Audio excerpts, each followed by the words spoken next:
Good afternoon, everyone. My name is Dr. Jerry Steele. I am an assistant professor and chair of the Department of Educational Leadership doctoral program at Russell Sage College. This afternoon, we are offering this webinar through the Hochsprung Center at Russell Sage College and the New York State Council for School Superintendents. So I would like to welcome you to this first segment of the winter-spring lecture series of the Dawn Lafferty Hochsprung Center. Today's topic is the impact of COVID-19 on our school communities, stressors, strategies, and lessons learned. This lecture, this lecture series originated under the Hochsprung Center, and we thought it was important to include the New York State Council of School Superintendents. Many of our graduates are members of Niska. The Hochsprung Center was established in 2013 in memory of Dawn Lafferty Hochsprung, the principal of Sandy Hook Elementary School in Newtown, Connecticut. Dawn was a member of Albany Cohort 6 and had just completed her first semester in the program when that tragic day occurred. The mission of the center is to promote mental health and school safety. So thank you for being part of this extremely important topic this afternoon. Now I would like to introduce the panelists for this afternoon's discussion. First, Dr. Cosmo Tangora, Superintendent of Niska Una Central School District.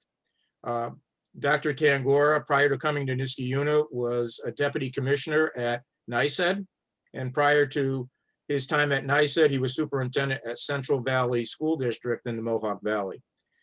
Dr. Tangora is a graduate of our program and a member of Albany Cohort 5. Dr. Mia Teresa Pate, you can give a little wave. Dr. Pate is Community Superintendent of District 23 in New York City. And prior to becoming Superintendent of District 23, she was the Deputy Superintendent of District 23. Dr. Pate currently serves as an adjunct professor in the doctoral program at Russell Sage.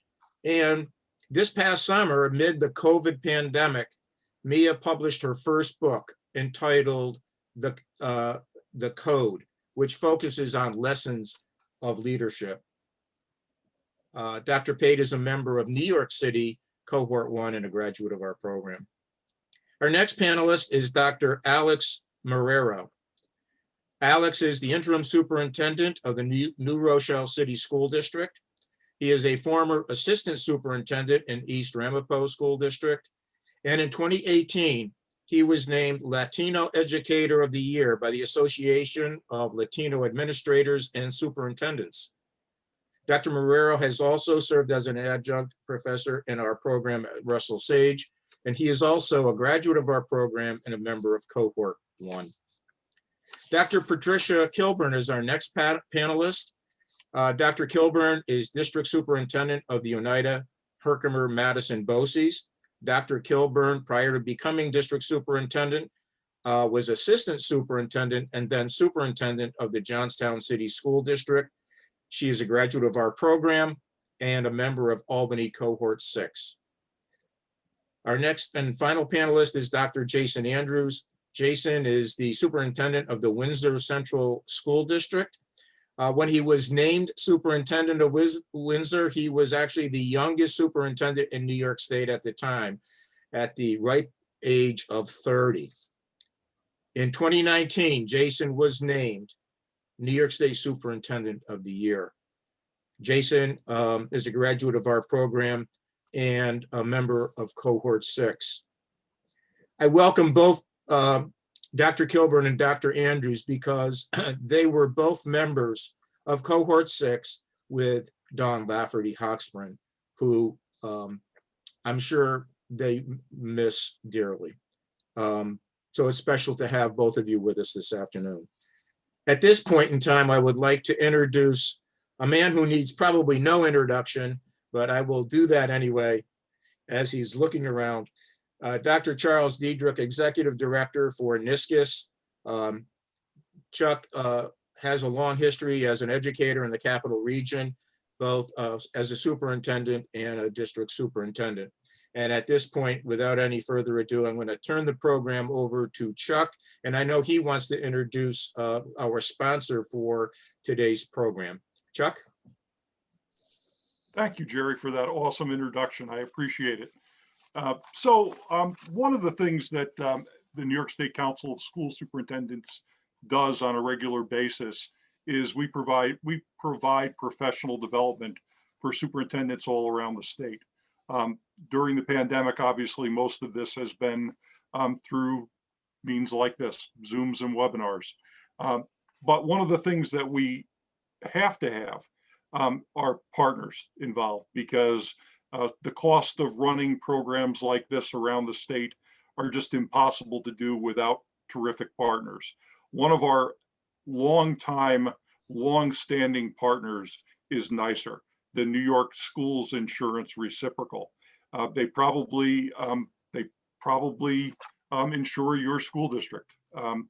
One of the things about NYSER that we can always depend on is they say yes to things. They say yes when we tell them we need their assistance. And today's webinar is one of those examples where we told them what we were doing, and without question, they said, we are all in on that because this is so important. So it's my pleasure to introduce from NYSER, Chuck Chafee. Chuck is going to say a few words on behalf of NYSER, and then I will take it from there. Charles, it's all yours. Thank you, Chuck. Again, I'd really like to thank Niska for this opportunity. Again, it's our pleasure to say yes. And so a quick recap on what is NYSER. For those that may not be familiar, we are the largest insurer of schools for property and casualty in New York State. We only write insurance in New York State. And kind of the neatest thing is we are member owned. I could probably go on, but again, you've got a great panel here, so I'm not going to take much more time. I will put my name, number, and an email address in the chat box. If anybody wants some more information, I'd be glad to talk to you. But with that, again, I'd really like to, on behalf of NYSER's 353 member districts, thank you for all you do. Again, as a recently retired superintendent, I know you're being pulled in 1,000 different ways, and no matter what decision you make, half the population is mad at you, and the other half the population wants something different. So my thoughts and prayers and thank yous go out to what every single one of you are dealing with. Again, our kids are much better for everything that you're doing. So thank you. Enjoy the show. Thanks, Chuck. And the New York State Council of School Superintendents is better off because of NYSER being a partner. NYSER sponsors everything from, we do a summer program at Harvard University. We have a women's initiative to encourage more women to get involved in administration. We have a future superintendent academy, and NYSER is one of the lead sponsors on all those things. So we appreciate NYSER's involvement, and we especially thank NYSER for being involved in this important project today. A few reminders before we get going, and I'll try to get through these reminders really fast so that we actually have time to listen to the panelists. One thing is we've got 5 panelists, and then there's me.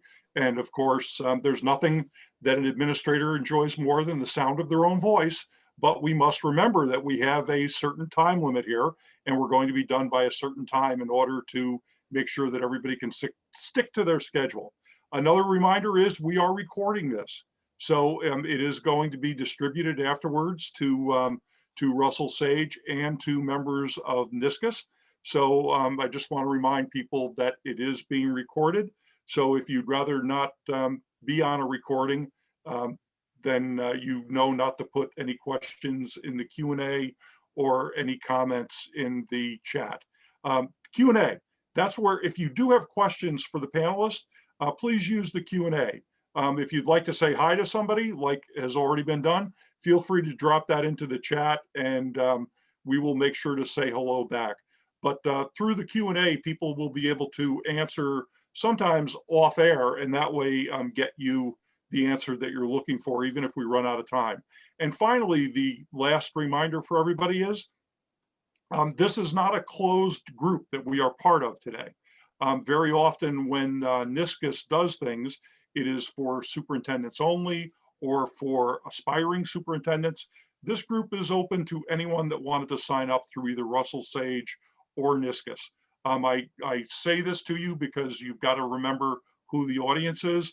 And if you were to put like a, like a cat or something up on the screen, we don't want you to have to explain to everybody that you're not a cat. So that's what today is all about. And hopefully what we will do is talk a little bit about mental health and wellness during the pandemic. So we're going to start with a question for everybody on the panel. And what we'll do is we'll go in a specific order, and then we'll just keep on flipping it around. We're going to start with Jason, and then to Cos, then to Mia, then to Alex, then to Trish on the first question. And what we're going to do is just talk about some things that are going on. Your experience during this this pandemic, the stressors, a little bit about your district and how you are coping with these things, not only for the students in your district, but for the adults in the district. So if we could start on that type of idea with Jason Andrews. Great, sure. So just a little bit about the district. So we are in the southern tier of New York State, part of Broome, Tioga Boces. We border the city of Binghamton. We are largely rural with a little bit of suburban flavor. 3 elementary schools, 1 middle school, 1 high school, and about 118 square miles. That has been part of the challenge of the pandemic from the start. And we do have some pretty significant poverty. About 58% of our students qualify for free and reduced lunch. So really trying to be sure that we were providing for the basic needs of our students and their families, and from food delivery. So we've been doing food delivery since March. We have had great partnerships with the food bank and Cornell Cooperative Extension and outside partners to not just feed our students, but to feed our community.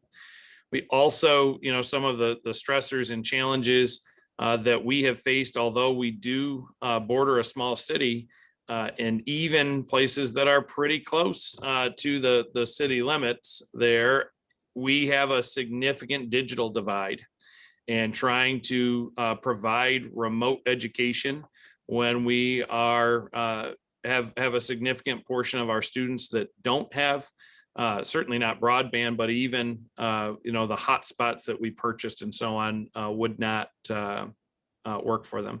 I think in terms of, and I couldn't quite follow Chuck's question completely, but some of the stressors, I think have really been the unknowns and really trying to navigate some of the what do we expect it might happen, and frankly, some of the executive order surprises that we might get on any given day, and trying to navigate those things. Certainly those have been stressors. And I think the variety of levels of concern among our stakeholders, from some people who have been hunkered down and really have barely left their homes, including staff members and so on, and to people who are truly believing in this as a hoax and trying to serve all of those populations.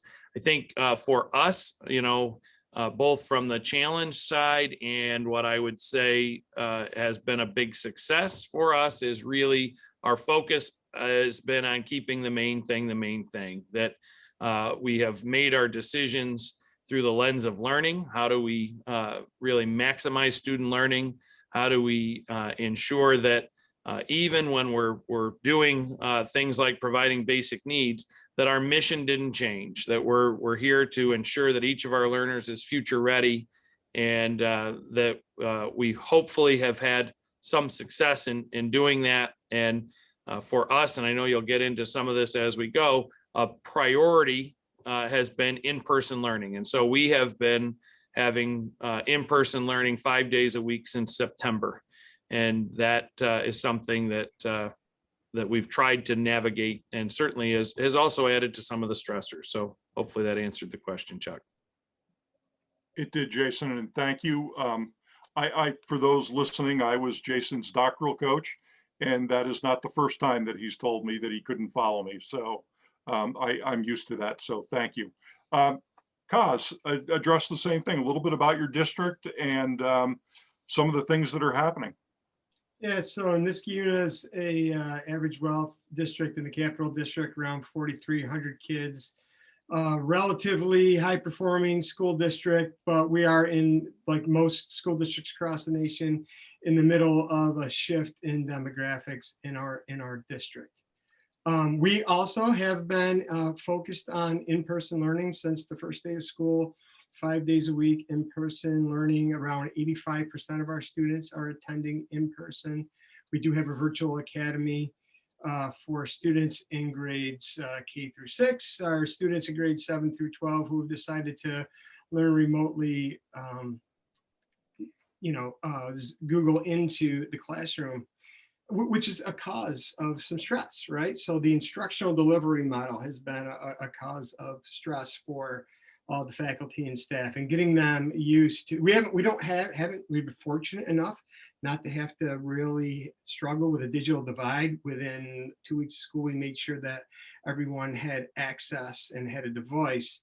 But it was the delivery model and learning how difficult it is to deliver instruction to a group of students who are in front of you and another group of students who are down the hall, and another group of students who are Zooming in from home, and working with families to overcome their anxiety and fear around both coming to school in the throes of a pandemic, as well as adjusting to the instructional delivery model. A focus on the adults in the organization who come to work every day wanting to do the best thing, but are also concerned about their own personal well-being, those of their families, really concerned about the spread of the virus, and finding ways to make folks feel as comfortable as possible. A major stressor has been, and it was in the spring, and certainly continues throughout this year, is making sure that the students that need to be in person are actually there, and how to keep those the engagement with those families going to the greatest extent possible. It's no surprise to anyone that the students who were disenfranchised before the pandemic continue to be disenfranchised during the pandemic. And what we're trying to do is not focus on the gap, right? Obviously, compensatory skills need to be provided, but what are students learning? Let's focus on the positive. What are kids learning during, and what are the adults in the organization learning through this experience that will help us inform how we deliver instruction and provide services to our folks in terms of not only instructional delivery, as Jason said, we've learned that we can feed students 365 days a year. So no more worrying about kids being hungry over Christmas break. No more worrying about kids being hungry over summer. We've overcome that obstacle. So we're trying to focus on the lessons learned as we move forward. So I'll leave it there, Chuck, and let other folks kind of jump in. Thanks, Cos. Oh, by the way, Chuck has always mentions how he was Jason's coach, but doesn't want to admit that he was mine. So I just find after the 15th or 16th time that he's omitted that I would throw that in there. So, Cos, it's because you were such a wonderful person to coach and so easy to coach that I didn't have any of those issues. I had some of the best graduates from the SAGE program. So, we are in very esteemed company today. So I do appreciate. I always remember driving out to Central Valley to visit with you, Cos. So I hold those memories dear to my heart. Yes, they are. They're so Mia, tell us a little bit about your district. I think people have heard about your district before, and Yes. I think people would like to know a little bit and hear how people are coping there. Okay, so the district that I serve is located in Brownsville, Brooklyn, District 23. We serve 3K to 12th grade students. there are 29 schools that make up District 23. 23 of the 29 are under my supervision. So 3K to 12th grade, actually. We are about 8,000 strong student population. It is a 100% Title I district. 85% of our students are qualified for free and reduced lunch. And COVID really hit the community hard. 3 reasons in particular. One, across the city of New York, my district has the most NYCHA housing units. And for those who are not as familiar with the urban area of New York City, NYCHA housing units are particularly high-rise apartment complexes that have subsidized rent and designated by the city as low-income housing. What makes that complex is that social distancing is almost impossible in these housing units. Hence, one of the reasons why COVID has done so much damage. In addition to that, my district has the second highest amount of students who reside in temporary housing across New York City.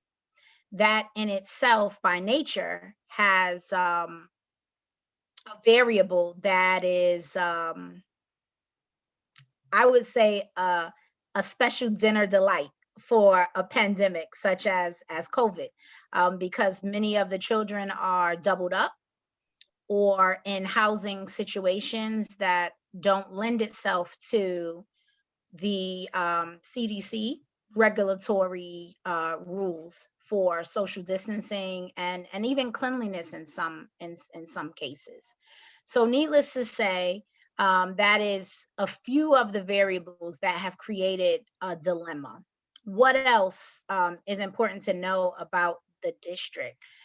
Because many of the housing units don't have internet access, then remote instruction becomes super complex. We have had to, at this point, it's interesting, I checked today just on our numbers. We've given out more than 5,300 tech devices, iPads and or computers for students, and separate internet devices for students who are in shelters and or doubled up.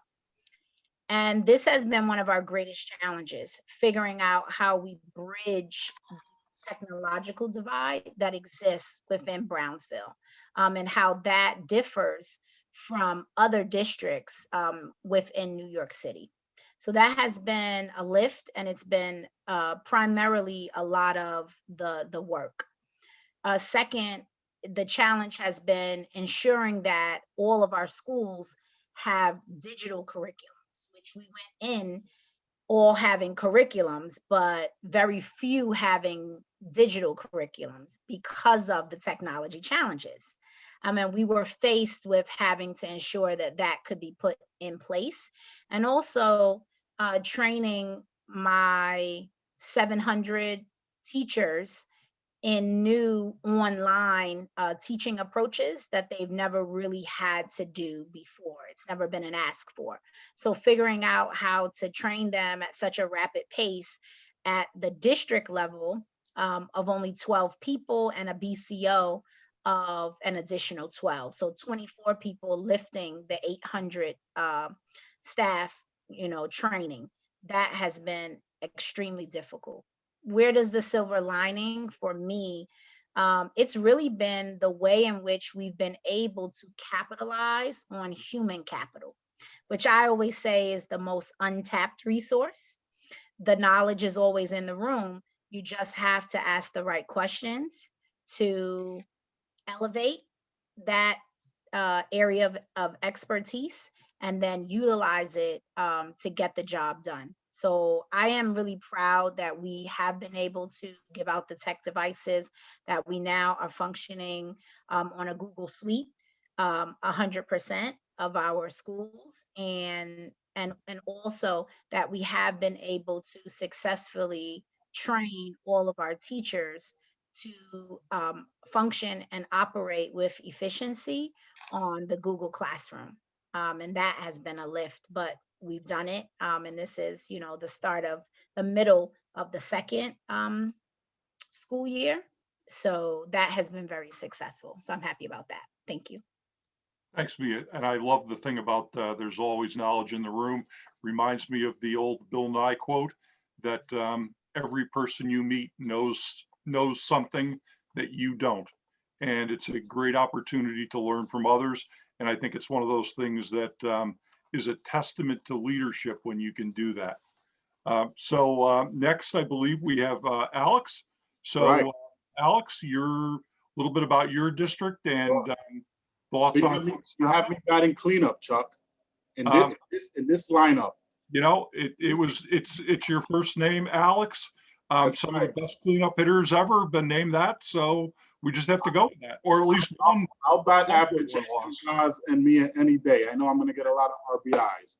I'm going to pick up the pace and not to echo what my colleagues have said. New Rochelle, urban, suburban, right out of New York City. I want to say 10,500, although it has declined. Not to say that that's just a New Rochelle thing. You all encountered it as well.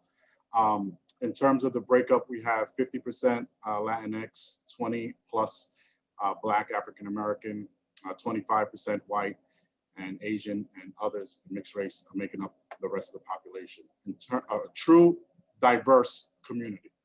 In terms of, when I say diverse, it's truly a microcosm of the United States, right? So we have our low income, we have project buildings in certain areas, and then we have the most that I've heard directly from a parent is $35,000 a year in taxes. And why that's significant? It's because that's what they say to me, saying, open up these schools because I'm paying $35,000 in taxes. So a true mix. In terms of what we've done, the New Rochelle story has been told. We were the epicenter. I believe we were the first confirmed case in the nation. If we weren't the first, we were one of the first actual cases in the school buildings as well. We were the first that were mandated to close in terms of the epicenter and what they called at the time, the containment area, which is a partial district closing. We had 3 of our schools, one, which is our massive high school that everyone funnels into, with approximately 3,600 students quarantined.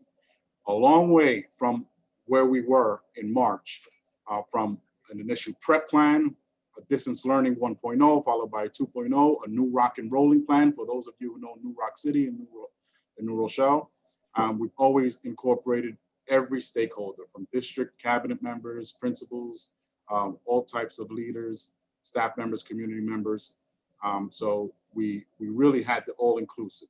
And even within, there was still what you mentioned, Chuck, the 50% saying, shame on you, the 50% saying, great job. So it's a truly, not a no-win situation, because if you stick to the golden rule of education, doing what's best for students, you don't lose sleep at night. In terms of the non-issues, just like Mia, we did not have a non-issue when it comes to the tech divide. We addressed the inequities immediately. So we overnight practically became a one-to-one district, thanks to prior leadership and everything that we were able to do. One-to-one devices hand delivered, right? So whether it was the project buildings or the picket fence, we went there. And of course, access as well. Operationally, in terms of the stressors, has been and till this day are staffing the buildings. Everything from accommodations, absences, and responses to the daily questionnaires make it very difficult to operationalize a school building. Conceptually, or as I say, the real stressor is the absolute worst that someone can encounter when leading through a crisis, and that's a loss of life. So we've had 3 that impacted directly the schools, 2 when it first started in spring. We had 1 recently. So we're really leading through tragedy and feeling it firsthand. in spite of all that, there is some excitement. I'm excited, although I'm jealous to hear Jason and Cosmo saying 5 days. I'm over here celebrating 4 days that we were able to achieve in our most vulnerable population, pre-K to 6 and special ed, which is Monday, Tuesday, Thursday, Friday. Wednesdays have been a planning day, and also will now serve as our district COVID testing day, which will go in and do the surveillance testing as we had to when we were identified as the microcluster. So that's an abbreviated version of the story, the downs, and how we try to persevere. In terms of learning, vulnerable leadership, and I'll get into that and maybe in another question that you may ask, Chuck, is what I've really practiced throughout this pandemic. Next one is on leadership. So thanks, Alex. I remember talking to your predecessor last March and talking on the phone and your predecessor saying, they're talking about closing us down. What's happening? So, and look where we are now a year later. Amazing. So last but not least, Trish, your ideas on the first question? So I kind of have like a unique experience in that I'm a district superintendent for a BOCES. So if anybody is watching from, let's say the New York City area, that might be different. So the state's broken up into 37 zones, and I support a zone, which is called the Sole Supervisory District of the Oneida Herkimer Madison BOCES. And so I work directly to support school districts through applying resources through an agency of shared cooperative services called the BOCES, where we provide educational programs, but we also provide services to schools within our district and beyond. So the district itself is comprised of about 23,000 students, ranging in school districts that are as small as 200, K-12, to as large as close to 11,000.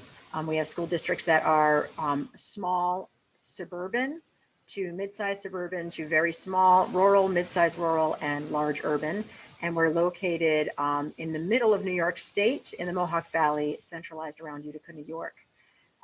The BOCES that I also support directly serves just under 2,000 students regularly in special education, career and tech, alt ed programs, and early college high school programming. And in terms of challenges, it's been interesting depending on whether we're talking about the support of the region, the district, or the support of students within the BOCES programs. Across the region, we have seen focuses really on disconnectedness. People really starting to have conversations about the modalities of learning and what the potential impacts on children are, and also positive places of connection where in some cases we're seeing parents connect more through technology. So we tried to look at things from both perspectives. Equity in terms of access and resources has been an issue throughout the region. We have two of our school districts that don't have broadband, so we can give them MiFi hotspots and it does no good. But we also have in our urban centers where children didn't have access to internet. And so we were able to buy lots and lots and lots of MiFi hotspots to help them with that. And a focus in the region now on kind of, for lack of a better term, re-entry, as we start to try to increase the number of children coming back for in-person learning. What might that mean for the different children across the entire region? And in what ways can our cooperative, the BOCES, support them? In terms of internally in the BOCES and providing those regional programs, a challenge that we've had to face is that we have to kind of be all things to all people. So within our region, we have districts that are fully remote. We have districts that are hybrid on alternate days, districts that are hybrid on within a single day, half day programs, and districts that are running 5 days a week. And so when we're trying to provide the regional programming for them, you have children coming in or not coming into school on different days and all on different schedules. So that's been an incredible challenge for the people who work in the BOCES. So for anyone on the panel who can relate, and probably people in the audience can relate, if you've ever had the pleasure of building a master schedule, you know it's like a massive logic problem. And so in the BOCES, I feel like we do like 3 logic problems per day. We've gotten pretty good at that.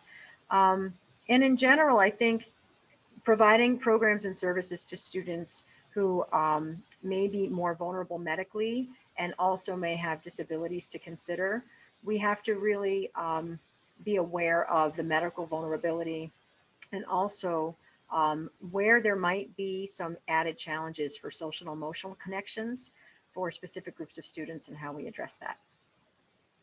Thanks, Trish. I know one of the things that we always tell superintendents that we talk with is, have you talked to your district superintendent? Have you talked to your colleagues in your region?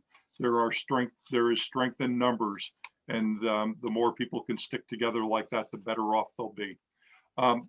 So the next question is going to be on leadership lesson, but we'd like to go through it fairly quick. We do have a hard ending at 5:30. We've got 25 minutes left and a few questions.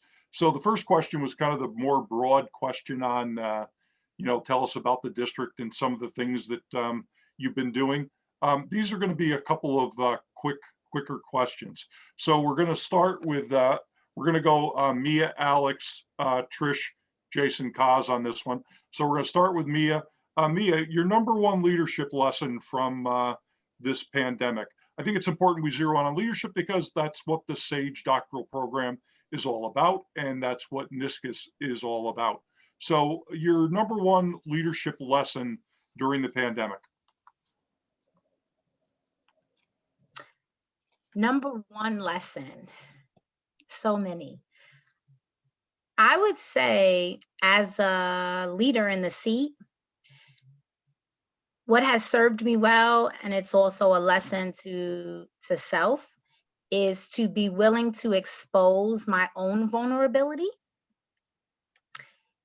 in navigating the pandemic, and that becoming a springboard for the leaders that I support to be vulnerable enough with me, for me to dig into the toolkit to help them. So that has been my number one lesson. Has it worked for you? It has.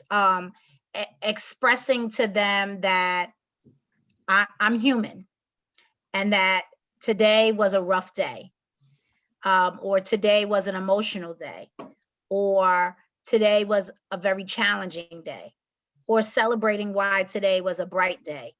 It really opened the conversation for me to be in community with my principals and co-leaders in a way that we've never had before. This, the pandemic has brought forth such a level of leadership intimacy in us collectively lifting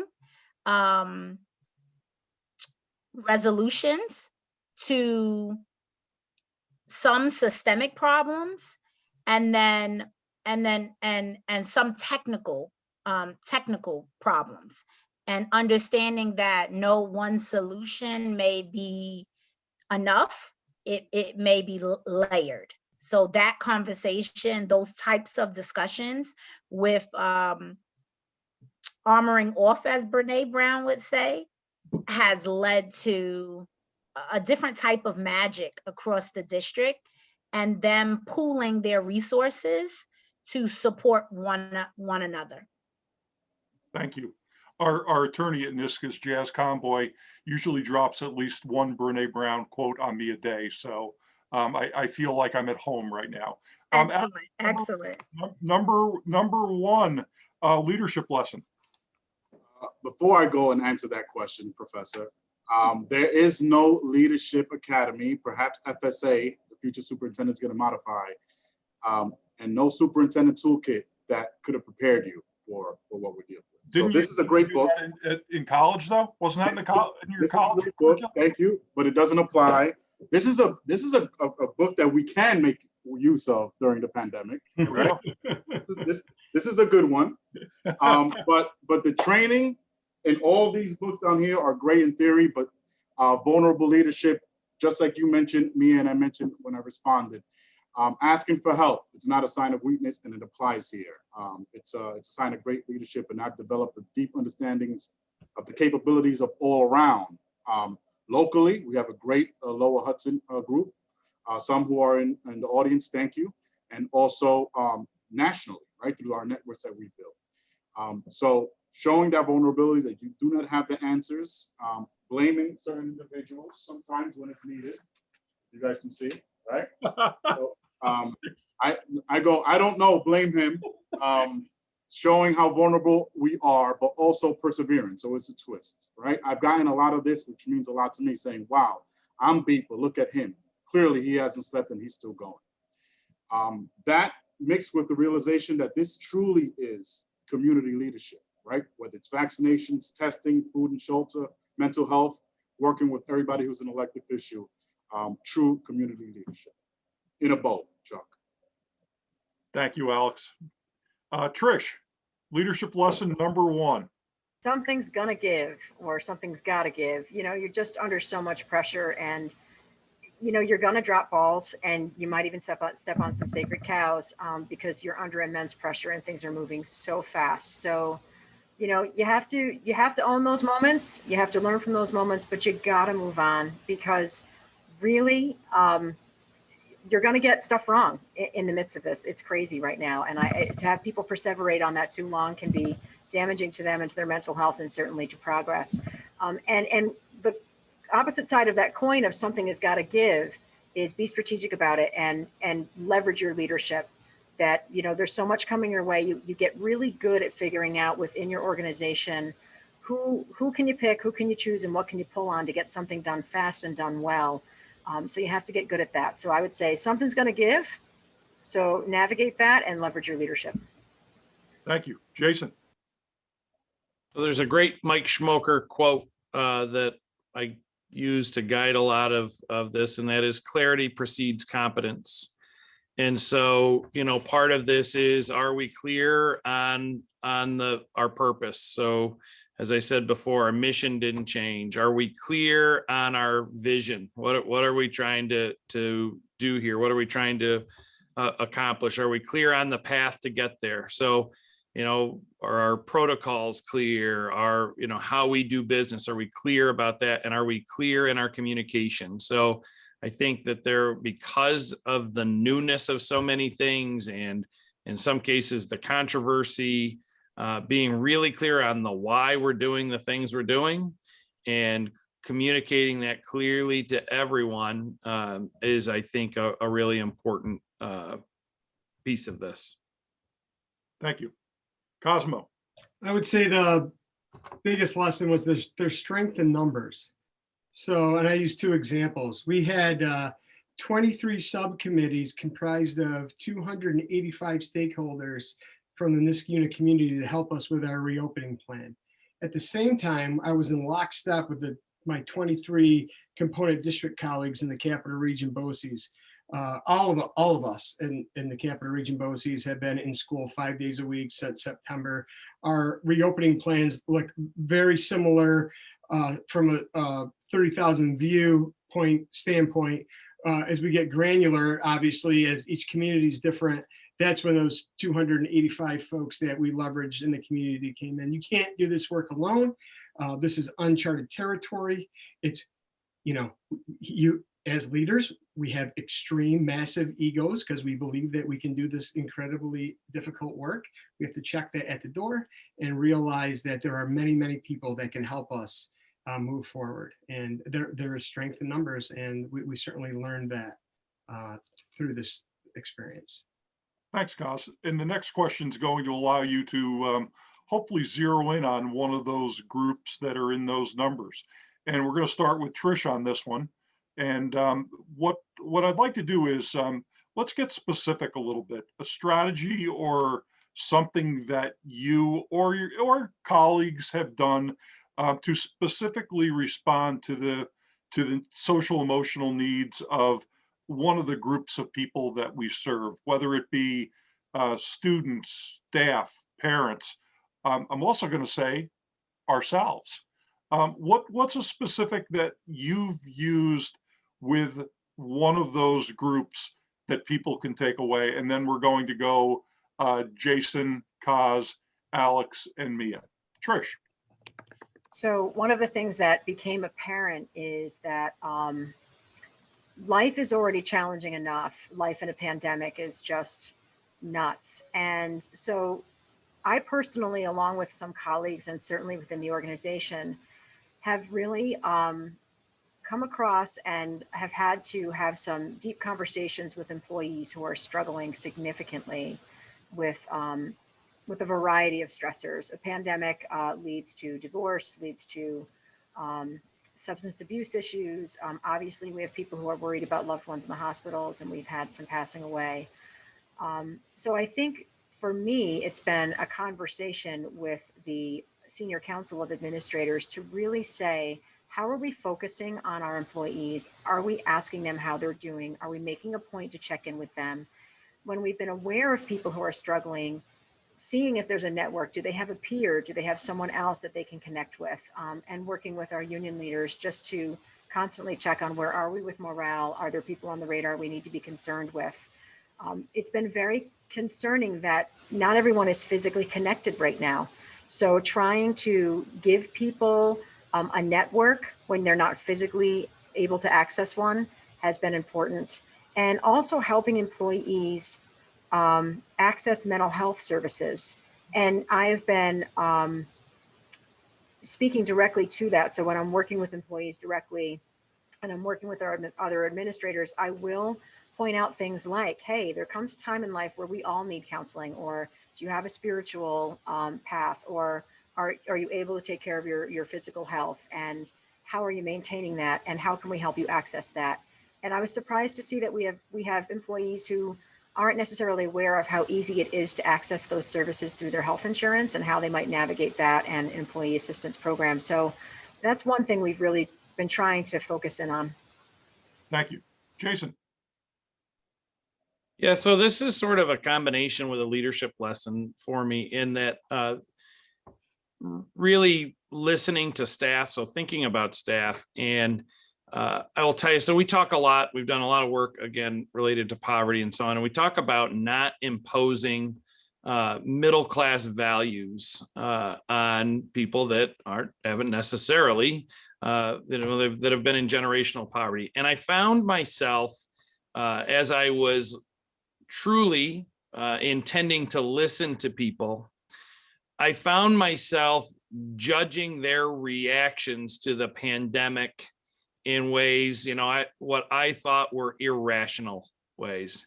And I had to really pause and say, I can't impose my perspective on the experience that members of the staff are having. And I really had to remind myself not just to listen to respond, but to listen to understand their perspective. And I think this was even more challenging than in normal environments where it can be, well, someone's perspective as a teacher or someone's perspective as a parent. But really, the fact that there was such a variety of perspectives in relation to this pandemic, and to truly try to serve those that I'm responsible to lead by doing it in a non-judgmental, listen to understand their perspective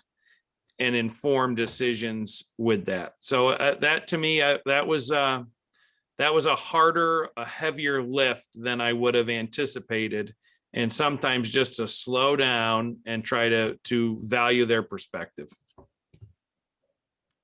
Cos, you're next. Then we're going to do Alex, then Mia. I took this from a two-pronged approach. How are we going to focus on the students and the families and the employees who are struggling through the pandemic, and make sure that we connect them with the resources that they need, much in the same way Trish was talking about. But at the same time, who's thriving in this environment? Who's doing really well? Whose instruction has never been sharper? What students are learning at their own pace? I mean, listen, we could talk about, and it's really interesting if you look at which of our students are really doing well in a environment that isn't culturally judgmental, that allows students to learn at their own pace, to be engaged in the learning that they want to be involved in. So, and what are the lessons that we can take with us on the positive side when we advance to whatever it looks like when we get past this pandemic? The genie is out of the bottle. It's never going back in. So remote learning and the type of work that we're doing, I'm like, this isn't my school office, in case anybody's wondering. Like, I'm home right now. So this is one of the other things that I've done, is try to model for folks that you need to take care of yourself. You need to be able to put yourself in a situation where you can do what's best for your organization. Because of other obligations that I have throughout the night, it's better for me to be home than be in my office for the next 4 or 5 hours. So my folks know that. Like, when I need to go home, I go home. I'm not going to stop working. And when you can work from home and it's better for your family, take care of your family and take care of yourself. These are real lessons, right, that we need to impart. As leaders, we often are the worst role models, right? As Trish said, working ourselves to death. Our profession has all sorts of bad habits that we engage in. I'm guilty of a lot of them. But, but still, taking care of yourself, doing what's right, and showing everyone that there is a really healthy way to go about getting this work done, and focusing on the positive, as well as taking care of those that are really in need. I think it's a joint effort. So That is called courageous leadership, cause, because Alex, Trish, and Jason just have pictures up behind them. They're not in their office. They're home too. Don't believe that for a minute. Don't believe it for a minute. It's there. I'm running for Congress. I'll just go with that. So, Alex, go ahead. Absolutely. Thank Kaz, and don't check the chat room, because I believed everything you said, but don't check the chat. I'm going to share a practice that we have established actually pre-COVID, so my predecessor, but that has proven to be invaluable.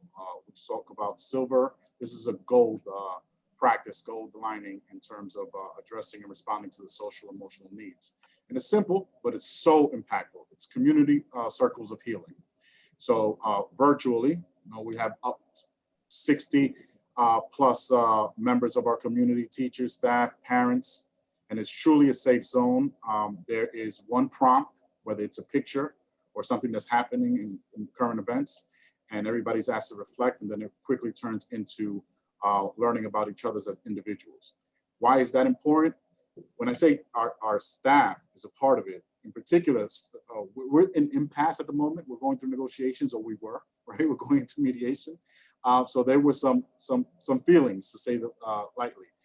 But even then, when folks were really, really upset about what happened, a decision or a loss of life, what happens in those circles are truly magnificent. We get to learn about the individual and what they're dealing with. The tie comes off. We get to see beyond the exterior of Mr. and Mrs. So-and-so. So simple, but incredibly impactful. Everybody's invited if you're 18 and over. Incredible. Board members as well. Thank you. Mia. One of the things that we do in the district, we actually did it pre-COVID, but we came together to explore how we could do it in a remote environment. So we did something called sip and chats with the superintendent. That sounds really good. So we sipped on tea. Oh. And hot cocoa and beverages before 5 o'clock. Let me say that with my disclaimer.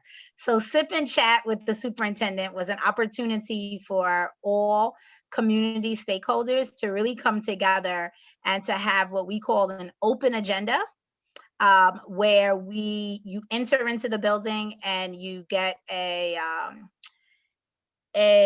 Post-it or index card, and you get to write a topic and dump it into a bowl. And we mix the bowl, we pull one out, and we talk about it openly. And that is a very courageous conversation, right? Because sometimes the topics are maybe not topics I want to talk about in the moment, right. But I promise that I would always be bold and courageous and engage in good spirit.